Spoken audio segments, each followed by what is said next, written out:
মুর্শিদাবাদের এই জায়গাটা দেখলে প্রথমে মনে হবে এটা শুধু একটা সুন্দর বাগান, কিন্তু আসলে এর ভিতরে লুকিয়ে আছে কয়েকশো বছরের ইতিহাস, বিশাল প্রাসাদ আর অনেক অজানা গল্প। এই জায়গার নাম কাঠগুলা বাগান। আজকে আমরা এখানে এসেছি আর এখানকার একজন অভিজ্ঞ গাইড আমাদের পুরো জায়গাটা ঘুরিয়ে দেখাবেন এবং এর আসল ইতিহাস ও অজানা গল্পগুলো বিস্তারিতভাবে বলবেন। তাই ভিডিওটা শেষ পর্যন্ত দেখবেন। সামনে আপনি কাঠগুলা বাগানের এমন কিছু তথ্য জানতে চলেছেন যা অনেক পর্যটকই জানেন না।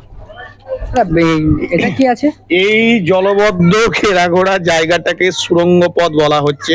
এই সুড়ঙ্গ পথ মাটির তলা দিয়ে 1 কিলোমিটার জগৎ সেটের আদি বাড়ি ভাগীরথীর পর্যন্ত একটা রাস্তা ছিল।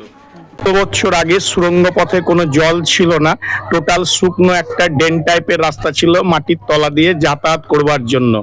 আমি যে চার কর্নারে চারটি মূর্তির সাথে পরিচয় করালাম, আর ভাই রাতের অন্ধকারে নবাবের চোখে ধুলো দিয়ে এই সুড়ঙ্গ পথের ভেতর দিয়ে হীরা, চুন্নি, মণি মুক্ত বিভিন্ন মূল্যবান জিনিস পাচার করত, আর জগৎ সেট অনেক টাকা দিয়ে সেগুলো কিনে নিত। 1897 ভূমিকম্পে জগৎ সেটের বাড়িটা ভেঙে ভাগীরথী নদীর গর্ভে তলিয়ে যায়। তখন সুড়ঙ্গ পথের ড্রেন টাইপের রাস্তা দিয়ে ভাগীরথী নদীর জল এই পথে চলে আসে।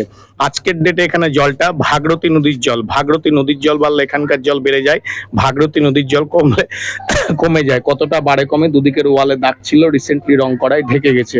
এটা দোতলা দেখছেন, এটা 3 তলা। জলের নিচে 1 তলা ডুবে আছে, যেটাকে গুপ্ত ঘর বলা হয়। জল কমলে দেখা যায়। জলের মিডিলে আছে 2য় তলা, জলের সব উপরে আছে 3য় তলা। প্রফুল্ল সিরিয়ালে ভোজেশ্বরের বাড়ি হিসাবে ইটিভিতে গৌরী দানে, খনার বচন, লেগা, সাদ্দাম, এক যে ছিল রাজা, বলদুর্গা, মাইয়াকি, আমির সিরাজের বেগম, তারাপীঠ, মহাপীঠ, একেন বাবু, রানী ভবানী, যে সিরিয়ালটা হচ্ছে টিভিতে, সেইখানে আপনারা দেখতে পাচ্ছেন। এটা কাঠগোলা বাগান বাড়ি প্যালেস। দীর্ঘকাল লক থাকার পর নিচের 1 তলাটা বছর 20 আগে খোলা হয়েছে, যেটা আমরা ভিজিট করব। 2য় 3য় তলায় সিঁড়িটার কন্ডিশন খারাপ, তাই লক অবস্থায় আছে, যেতে পারবো না। ডান হাতে একটা পুকুর আমরা দেখতে পাচ্ছি, বাগান বাড়ির সবচেয়ে বিউটিফুল প্লেস, যে প্লেসটিকে প্যালেস পুকুর বলা হয়।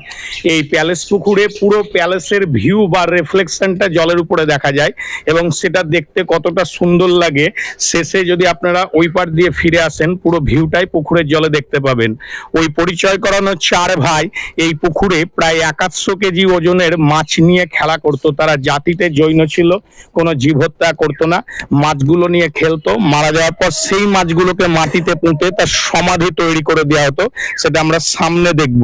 আজকের ডেটে পুকুরে হাজার হাজার কালারিং 1-1.5 কিলো 2 কিলো ওজনের মাছ আছে। সঙ্গে যদি বিস্কিট, মুড়ি, পাউরুটি, চিড়া কিছু থাকে, মন্দির থেকে ফেরবার সময় এই পারে বা ওই পারে গিয়ে এক জায়গায় জলে ছিটিয়ে দিবেন, মাছগুলো জড় হয়ে হাতে হাতে খাবার খাবে, দেখতে পাবেন, খুব ভালো লাগবে। হ্যাঁ, ভেতরটা